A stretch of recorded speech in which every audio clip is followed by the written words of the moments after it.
پھر حضور کی یادیں ہیں مسجد نبوی شریف میں. آپ ایک ایک کونا کھول پہ 7 ستون ہیں. 7 ستونوں کا پھر کبھی کسی جمعے میں اس کا ذکر کریں گے انشاءاللہ تعالی. 7 ستونوں کا علیحدہ سے واقعہ ہے, علیحدہ سے حضور کی یادیں ہیں. تو مسجد نبوی شریف کی ہر جو کونا گوش ہے وہاں پر حضور کی یادیں ہیں. اب یہاں سے تصور کریں کہ جب حضور نے مال مانگا, حضرت ابوبکر صدیق بھی لے آئے پورا مال, حضرت عمر فاروق بھی لے آئے آدھا مال. اس مال کی فضیلت کے چرچے, اس مال کی فضیلت کے تذکرے بھی حضور نے منبر پر فرمائے. آج تو ہمیں پابند کیا جاتا ہے نا کہ آپ نے موٹی موٹی بات کرنی ہے نماز روزے کی, تو بس اتنی سی بات کرنی ہے, کچھ سیاسی بات نہیں کرنی, کسی کو چھیڑنا نہیں ہے. لیکن جتنے بھی حربے, جتنی بھی جو پلاننگ ہوتی تھی غزوہ بدر کی, غزوہ احد کی, غزوہ حنین کی, غزوہ احد کی, غزوہ تبوک کی, حضور نے اپنے محراب میں بیٹھ کر فرمائی.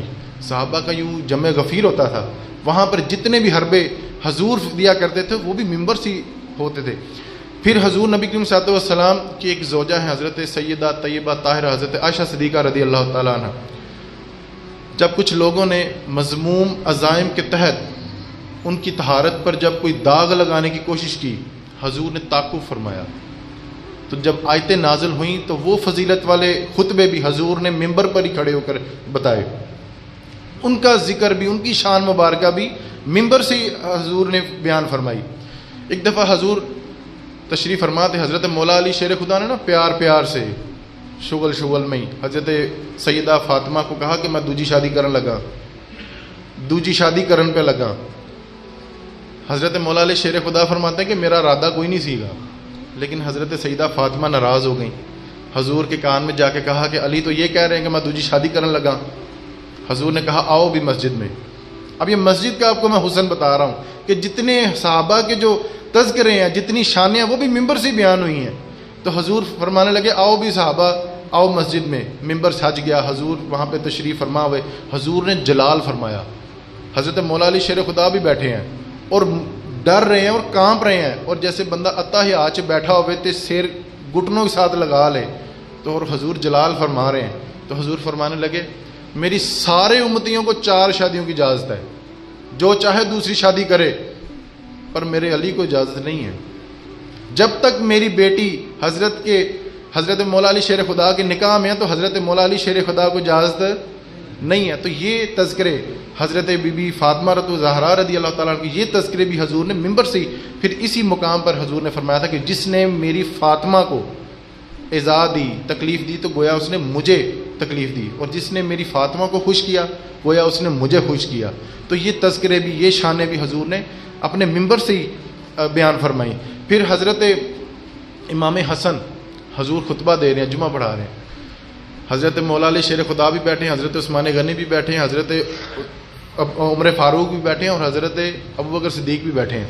اتنے میں حضرت امام حسن آئے تو کرتا پہنا ہوا تھا, لمبا تھا, تو اپنے ہی کرتے میں ان کا پاؤں الجھا تو وہ گر گئے. بچے ڈگ پہنے نا جی, تو وہ گر گئے. تو حضور نے اپنا منبر چھوڑا اور گئے, ان کو پکڑا. اب وہاں پر حضرت ابوبکر صدیق بھی ہیں, تو پکڑتے حضرت ابوبکر صدیق کی طرف منہ کر کے کہنے لگے اور یار ابوبکر, اولاد انسان کو کمزور نہیں کر دیتی. اور یار یہ بھی ایک چس والی بات ہے, اولاد انسان کو کمزور نہیں کر دیتی. یہ عرفی ایک بات حضور نے فرمائی. تو اس کے بعد پھر حضور نے اپنے منبر پر بیٹھ کر حضرت مولا حسن کو اپنی جھولی میں بٹھایا اور فرمانے لگے یا اللہ پاک, جو میرے حسن سے پیار کرے تو بھی اس سے پیار کر. اتنی بڑی دعا دے دی کہ جو میرے مولا حسن سے پیار کرے یا باری تعالیٰ تو بھی اس بندے سے پیار فرما. تو یہ شانیں بھی حضور نے منبر پر فرمائی. پھر مدینہ شریف میں قلت آ گئی پانی کی. وہ حضرت عثمان غنی والا آپ نے واقعہ سنا, بس میں نے اشارہ دے کے نکل جانا ہے.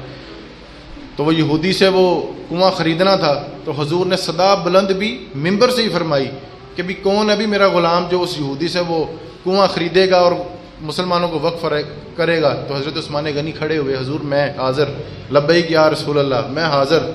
تو وہاں پر کھڑے ہو گئے, تو یہ صدا بھی منبر پر بلند ہوئی. اس کے بعد جیش اسرا کا موقع آیا, ایک جنگ تھی. تو حضور نے فرمایا کہ او میرے غلاموں چندہ دو بھائی. کچھ بندوں کو نا یہ ممبر سے چندے کی صدا بھی بڑی چبھتی ہے کہ بھی مولوی صاحب ہر باری چندے دا ہی کیوں کہندے نے. وہ میرے بھائی یہ بھی میرے محبوب کریم کا طریقہ مبارک ہے. چندہ مانگنا بھی میرے محبوب کریم کا ہی طریقہ مبارک ہے. تو حضور نے فرمانے لگے کہ جیش اسرا کے موقع پر کہ میرے غلاموں چندہ دو. وہاں پر بھی حضرت عثمان غنی نے 1000 گھوڑے 1000 اونٹ یا دونوں ملا کر 1000 بما پلان بما کجاوے بما کھانے پینے کا سامان حضرت عثمان غنی نے یہ ہدیہ کیا تھا. تو یہ صدا بھی ممبر سے ہی اٹھائی گئی. اس کے بعد حضرت حلیمہ سعدیہ رضی اللہ تعالیٰ عنہ. حضرت حلیمہ سعدیہ چاہتی تو گھر جانا چاہیے تھا، لیکن ان کو بھی پتا تھا حضور کا جو زیادہ وقت ہے نا مسجد میں ہی گزرتا ہے. تو صحابہ کی مجلس تھی.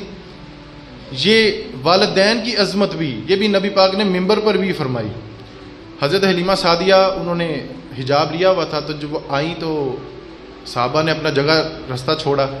حضور اپنی کالی کملی جو تھی، جو چادر تھی، وہ بچھا دی. صحابہ بڑے تعجب میں آئے کہ حضور یہ کون ہے؟ آپ نے اتنی شفقت فرمائی، اتنی محبت فرمائی. تو حضور فرمانے لگے یہ میری رضائی ماں تھی، یہ میری رضائی ماں تھی جنہوں نے مجھے دودھ پلایا تھا. تو یہ مسند امام احمد بن حنبل میں بھی یہ اور دیگر کتب میں بھی یہ واقعہ موجود ہے. تو کسی سیرت نگار نے نام تو نہیں لکھا، لیکن حضرت مولانا اسحاق نے نام لکھا کہ وہ حضور کی والدہ حضرت حلیمہ سعدیہ تھی.